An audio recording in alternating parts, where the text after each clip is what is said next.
Hello students, basics of biology চ্যানেলে তোমাদের সবাইকে স্বাগত। আজ আমরা পশ্চিমবঙ্গ বোর্ডের নবম শ্রেণীর জীবনবিজ্ঞানের চ্যাপ্টার নাম্বার 3 এর জৈবনিক প্রক্রিয়া চ্যাপ্টারের অন্তর্গত উদ্ভিদ শারীরবিদ্যার প্রথম যে পার্ট সালোক সংশ্লেষ তা নিয়ে আলোচনা করতে চলেছি। তো আলোচনা শুরুর পূর্বে তোমাদের একটি বিষয় নিয়ে জানিয়ে রাখি যে এই চ্যানেলে আমরা নবম এবং দশম শ্রেণীর জীবন বিজ্ঞানের প্রতিটি চ্যাপ্টার নিয়ে আলোচনা করতে চলেছি। তো তোমরা অবশ্যই এই চ্যানেলটি সাবস্ক্রাইব করে নেবে যাতে প্রতিটি ভিডিও তোমরা সময় মতো পেয়ে যাও।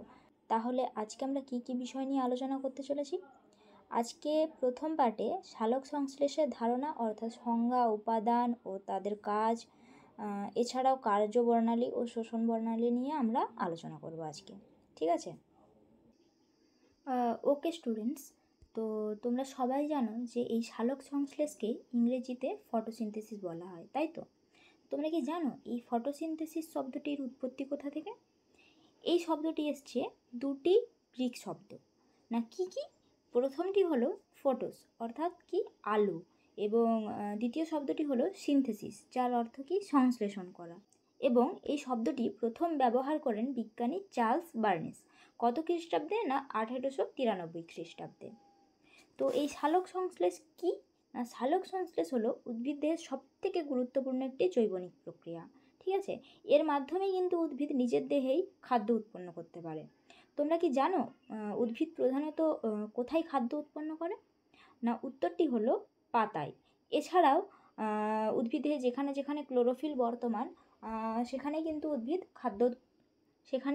উদ্ভিদ তার নিজের দেহেই খাদ্য উৎপন্ন করতে পারে। তো এই যে উদ্ভিদ যে নিজের দেহেই খাদ্য উৎপন্ন করতে পারছে তার জন্য বিশেষ কিছু উপাদানের প্রয়োজন হয়।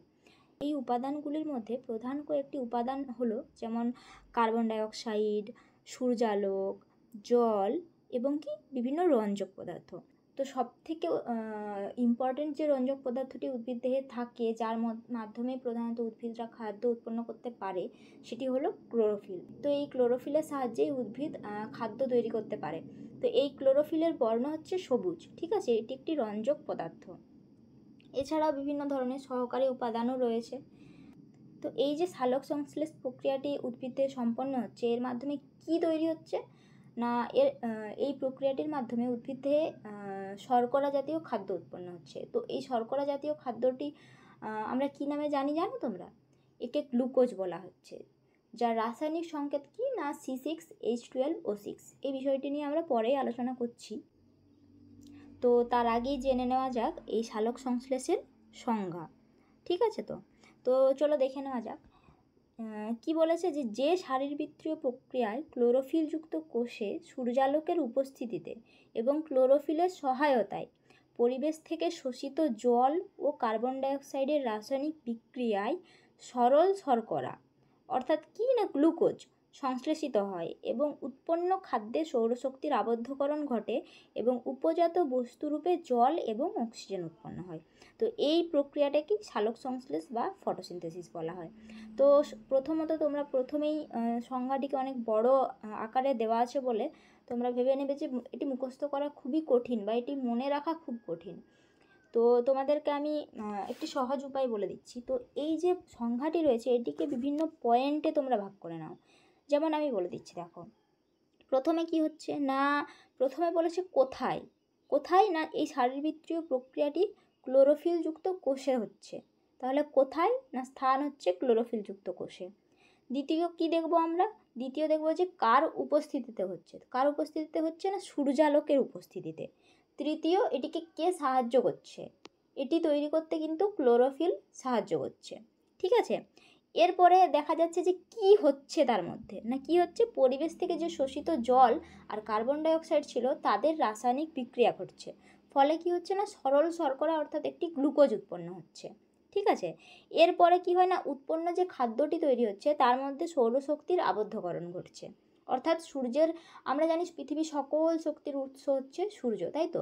তো এই শক্তিটি ওই খাদ্যে আবদ্ধকরণ ঘটছে এবং এই যে পুরো প্রক্রিয়াটি হচ্ছে তার উপজাত বস্তু অর্থাৎ এর ফলে কি আমরা পাচ্ছি, কি আমরা কি তৈরি হচ্ছে না, জল এবং অক্সিজেন উৎপন্ন হচ্ছে। ঠিক আছে, তো এই পুরো প্রক্রিয়াটিকে সালোক সংশ্লেষ বলা হয়। এগুলিকে তোমরা 7-8টি পয়েন্টে ভাগ করে নেবে, দিয়ে দেখবে মুখস্থ করতে খুবই সোজা মনে হচ্ছে।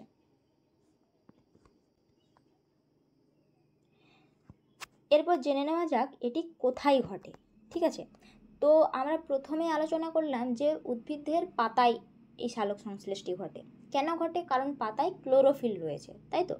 এই ক্লোরোফিল এছাড়াও আমরা দেখব যে এই ক্লোরোফিলটি উদ্ভিদের যে অংশে রয়েছে সেই অংশে কিন্তু উদ্ভিদও খাদ্য উৎপন্ন করতে পারে, অর্থাৎ সালোক সংশ্লেষ ঘটে না। কোথায় কোথায় ঘটে না, সবুজ কাণ্ড, সবুজ পাপড়ি, সবুজ মূল, ফুলের বৃতি, এছাড়াও সবুজ শৈবাল ইত্যাদিতে কিন্তু আমরা দেখতে পাই যে সালোক সংশ্লেষ ঘটে। এটি তো গেলো উদ্ভিদ দেহ। এছাড়াও কিন্তু আমরা কয়েকটি প্রাণী দেহেও আমরা কিন্তু সালোক সংশ্লেষটি দেখতে পাই না। কি যেমন ইউগ্লিনা, ক্রাইস্যামিবা, রোডোস্পাইরিলাম, ব্যাকটেরিয়া ইত্যাদি। তো এরকম কোশ্চেন আসতেই পারে তোমাদের যে দুটি প্রাণীর নাম করো যার মধ্যে সালোক সংশ্লেষ সংঘটিত হয়। তো তোমরা অবশ্যই মনে রাখবে যে কোনো দুটি বা যে কোনো 4টি নাম। ঠিক আছে, এরপর জেনে নেওয়া যাক এই সালোক সংশ্লেষের বিভিন্ন উপাদানগুলি সম্পর্কে। তো সালোক সংশ্লেষের যে প্রধান উপাদানগুলি রয়েছে সেগুলি তো আমি আগেই আলোচনা করলাম। কি না, জল, কার্বন ডাইঅক্সাইড, সূর্যালোক, এছাড়া বিভিন্ন রঞ্জক পদার্থ, যেমন আমি ক্লোরোফিল সম্পর্কে আগেই বলে রেখেছি। এছাড়াও আরেকটি রঞ্জক পদার্থ রয়েছে যার নাম হচ্ছে ক্যারোটিনয়েড। তো এছাড়াও বিভিন্ন সহকারী উপাদান এই সালোক সংশ্লেষটি সংঘটিত হতে সাহায্য করে, যেমন কি না এডিপি অর্থাৎ অ্যাডিনোসিন ডাইফসফেট, এবং এনএডিপি যেটা হচ্ছে নিকোটিনামাইড অ্যাডেনিন ডাইনিউক্লিওটাইড ফসফেট। ঠিক আছে, আরইউবিপি অর্থাৎ রাইবিউলোজ ফসফেট। তো এগুলিও সালোক সংশ্লেষে সাহায্য করছে। এরপর আমরা এই উপাদানগুলির উৎস এবং তাদের বিভিন্ন যে ভূমিকা রয়েছে সালোক সংশ্লেষে সেগুলি সম্পর্কে আলোচনা করব। ঠিক আছে, তো প্রথমে আমরা কী নিয়ে আলোচনা করব? প্রথমে আমরা আলোচনা করব কার্বন ডাইঅক্সাইড নিয়ে। তো এই কার্বন ডাইঅক্সাইডের প্রধান উৎস হচ্ছে কিন্তু পরিবেশ। ঠিক আছে, তো স্থলজ উদ্ভিদ এই কার্বন ডাইঅক্সাইড পরিবেশ থেকে পাতার পত্ররন্ধ্র দিয়ে ব্যাপন প্রক্রিয়ার মাধ্যমে শোষণ করছে। আবার যে জলজ উদ্ভিদ রয়েছে তারা কিন্তু যে পাতার যে অংশটি জলে ডুবে থাকে অর্থাৎ নিমজ্জিত অবস্থায় থাকে সেই অংশ দিয়েই কিন্তু ব্যাপন প্রক্রিয়ার মাধ্যমে শোষণ করে থাকে। ঠিক, এরপর জেনে নেব যে এর সালোক সংশ্লেষে কার্বন ডাইঅক্সাইডের ভূমিকা কী না। সালোক সংশ্লেষে এই কার্বন ডাইঅক্সাইড কিন্তু অত্যন্ত গুরুত্বপূর্ণ একটি উপাদান। ঠিক আছে, এই সালোক সংশ্লেষের যে উৎপন্ন গ্লুকোজ অর্থাৎ যে গ্লুকোজ উৎপন্ন হচ্ছে, যে শর্করাটি উৎপন্ন হচ্ছে, তার যে কার্বন এবং অক্সিজেন, গ্লুকোজের সংকেত কি C6H12O6, তাই তো। এই যে C আর O, কার্বন এবং অক্সিজেন, এটি কোথা থেকে পাচ্ছে? এটি কিন্তু এই কার্বন ডাইঅক্সাইড থেকেই পাচ্ছে। এবং এই যে পরিবেশ থেকে এই যে কার্বনটিকে উদ্ভিদ তার নিজের শরীরের মধ্যে যে শোষণ করছে এটিকেই কিন্তু অঙ্গার আত্তীকরণ বলছে। অঙ্গার মানে কি? কার্বনটিকে নিজের শরীরের মধ্যে যে আত্তীকরণ ঘটাচ্ছে তাকেই কিন্তু অঙ্গার আত্তীকরণ বলা হচ্ছে এখানে। ঠিক আছে, তাহলে এর মাধ্যমে কি জানা গেল? এর মাধ্যমে জানা গেল যে এই কার্বন ডাইঅক্সাইডটি সালোক সংশ্লেষের অত্যন্ত গুরুত্বপূর্ণ একটি উপাদান। এরপর আসা যাক আরেকটি উপাদান, যেটি হলো সূর্যালোক। ঠিক আছে, তো আমরা সবাই জানি এই সূর্যালোকের উৎস হচ্ছে কি? সূর্য, তাই তো। তো এই সূর্যালোকের মধ্যে উপস্থিত একটি উচ্চ শক্তি সম্পন্ন অদৃশ্য কণা রয়েছে যার নাম ফোটন কণা। এই ফোটন কণাই কিন্তু এই সালোক সংশ্লেষ প্রক্রিয়াটি সম্পন্ন হতে সাহায্য করে থাকে। তাহলে এই সূর্যালোকের ভূমিকা কি সালোক সংশ্লেষে? না, সালোক সংশ্লেষে যে যাবতীয় যত শক্তি দরকার হয়, যে রাসায়নিক বিক্রিয়াগুলি ঘটছে বা অন্যান্য যে শারীরবৃত্তীয় কার্যগুলি উদ্ভিদ সম্পন্ন করছে, প্রতিটির জন্য কিন্তু এই সূর্যালোকই সাহায্য করে থাকে।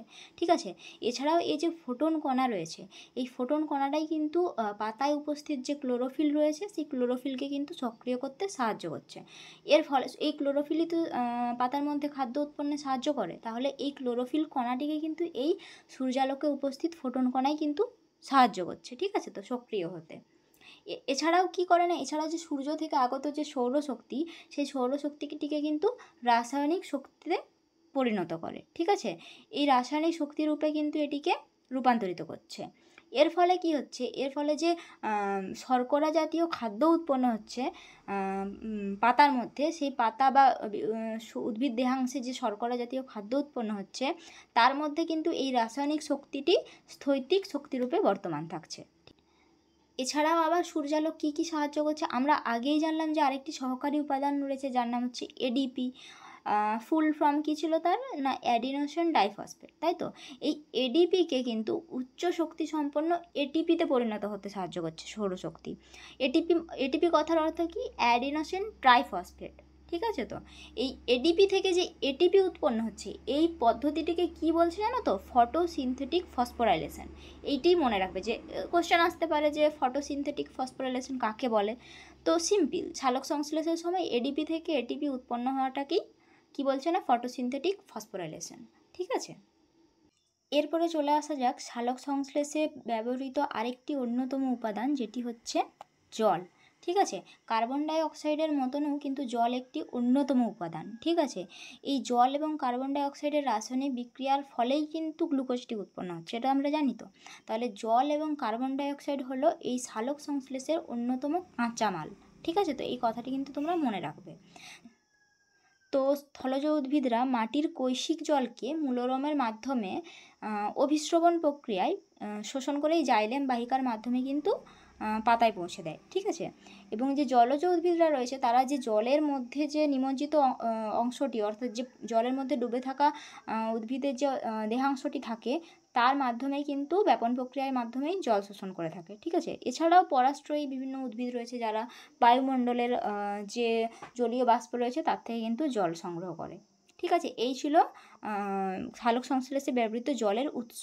এরপরে জলের ভূমিকা কী, জল কিন্তু খুব গুরুত্বপূর্ণ একটি ভূমিকা পালন করে সালোক সংশ্লেষে, ঠিক আছে। না এই জলটি বিশ্লিষ্ট হয়ে H+ এবং OH- আয়ন উৎপন্ন করে। এরপর এই যে OH- আয়ন এটিই কিন্তু এর যে OH- অর্থাৎ কি, এর একটি বাড়তি ইলেকট্রন রয়েছে, তাই তো। এই বাড়তি ইলেকট্রনটি ক্লোরোফিল অণুকে প্রদান করে থাকে।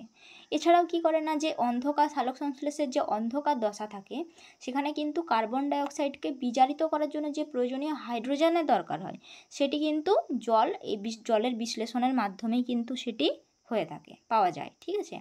এছাড়াও কি করে না, যে সালোক সংশ্লেষের যে উপজাত বস্তুরূপে যে অক্সিজেন তৈরি হয়, আমরা সংজ্ঞা পড়ার সময় জেনেছি যে উপজাত বস্তুরূপে যে অক্সিজেন পাওয়া যায় সেটি কিন্তু এই জল থেকেই কিন্তু পাওয়া যায়, ঠিক আছে।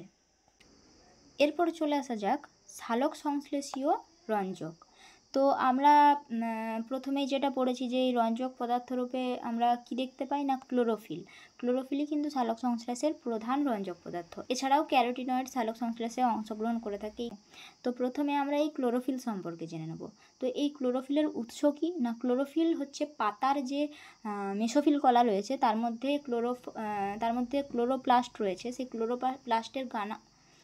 ক্লোরোপ্লাস্টের গ্রানাতে কিন্তু ক্লোরোফিল অবস্থান করছে। এবং এই ক্লোরোফিল বিভিন্ন রকমের হয়ে থাকে, কি না, chlorophyll A, chlorophyll B, chlorophyll C, D, E ইত্যাদি রকমের।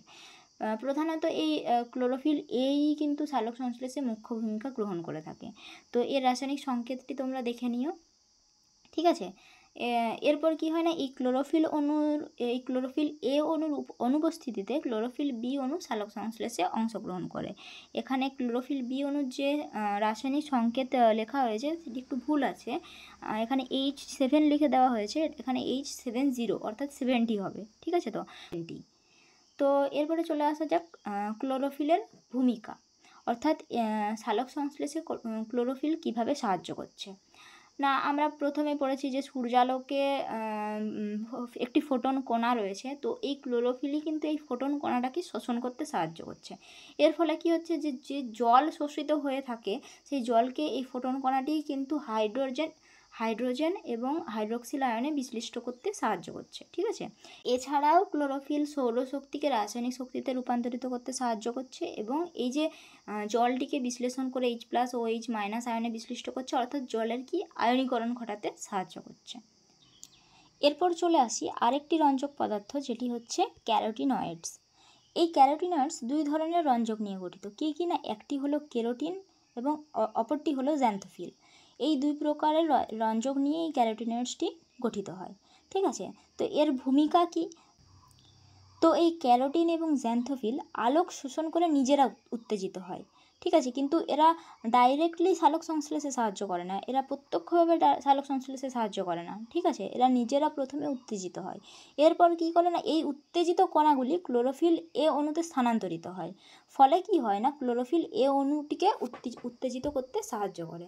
ফলে কি হয় না, তার ফলে সালোক সংশ্লেষের হারটি ত্বরান্বিত হয়। তাহলে বোঝা গেল এই ক্যারোটিনয়েডস কিন্তু নিজে ডাইরেক্টলি সালোক সংশ্লেষে সাহায্য করে না, এরা পরোক্ষভাবে কিন্তু ক্লোরোফিল অণুর মাধ্যমে কিন্তু এরা সালোক সংশ্লেষে সাহায্য করে থাকে। তো স্টুডেন্টস, এই ছিল সালোক সংশ্লেষের বিভিন্ন প্রয়োজনীয় প্রধান উপাদান, ঠিক আছে। এরপরে আমরা চলে আসি যে শোষণ বর্ণালী এবং কার্যবর্ণালী সম্পর্কে। তো প্রথমেই আমরা জেনে নেব শোষণ বর্ণালী সম্পর্কে, ঠিক আছে। তো এই শোষণ বর্ণালী কি না, ধরো একটি প্রিজম রয়েছে, তার মধ্যে আমরা সূর্যালোকের যে দৃশ্যমান আলোটি সেটি চালনা করলাম তার মধ্য দিয়ে, ঠিক আছে। এর ফলে আমরা সবাই জানি কি হবে না, এই যে সূর্যালোকের আলোটি এটি 7টি বর্ণে কিন্তু বিচ্ছুরিত হয়ে যাবে। এই বর্ণগুলি কি কি, আমরা সবাই ছোটোবেলায় রামধনু দেখেছি, রামধনুর মধ্যে কি কি কালার রয়েছে না, বেগুনি, আকাশি, নীল, সবুজ, হলুদ, কমলা ও লাল, ঠিক আছে। এই 7টি বর্ণে কিন্তু বিভক্ত হয়ে যায়, ঠিক আছে। কিন্তু ব্যাপার হচ্ছে যে সালোক সংশ্লেষে ব্যবহৃত যে রঞ্জক পদার্থগুলি, যেমন chlorophyll A, B, C, D, এরা এই রঞ্জক পদার্থগুলি এই 7টি বর্ণকে মানে ধরো আলাদা আলাদা রঞ্জক পদার্থ আলাদা আলাদাভাবে শোষণ করতে পারে। সমস্ত রঞ্জক পদার্থ যে সমানভাবে শোষণ করতে পারে তা নয়, বিভিন্ন রঞ্জক পদার্থ বিভিন্ন অংশকে শোষণ করতে পারে, ঠিক আছে। তো তাহলে এই যে কোন অংশকে কি পরিমাণ শোষণ করা হচ্ছে এটি আমরা কার মাধ্যমে জানতে পারবো, এটি বর্ণালী বীক্ষণ যন্ত্রের মাধ্যমে কিন্তু আমরা জানতে পারি যে কোন রঞ্জক পদার্থটি কোন বর্ণকে কত পরিমাণে শোষণ করেছে, ঠিক আছে।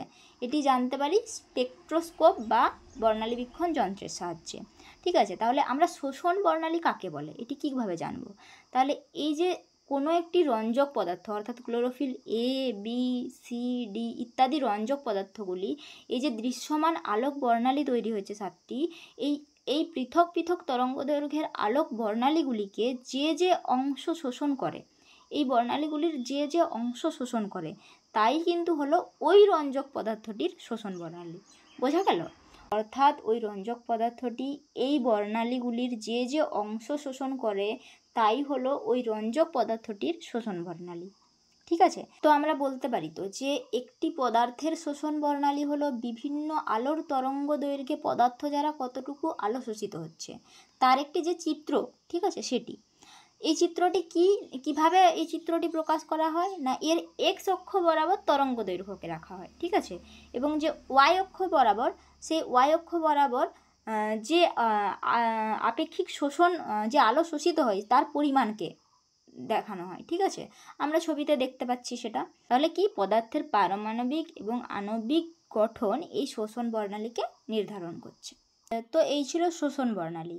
তো বিভিন্ন পরীক্ষার মাধ্যমে বর্ণালী বীক্ষণ যে যন্ত্র রয়েছে স্পেকট্রোস্কোপ, তার মাধ্যমে জানা গেছে কি না ক্লোরোফিল এ এবং বি যে রঞ্জক পদার্থগুলি রয়েছে তাদের দ্বারা কিন্তু নীল, বেগুনি এবং লাল অংশই সর্বাধিক শোষিত হয়।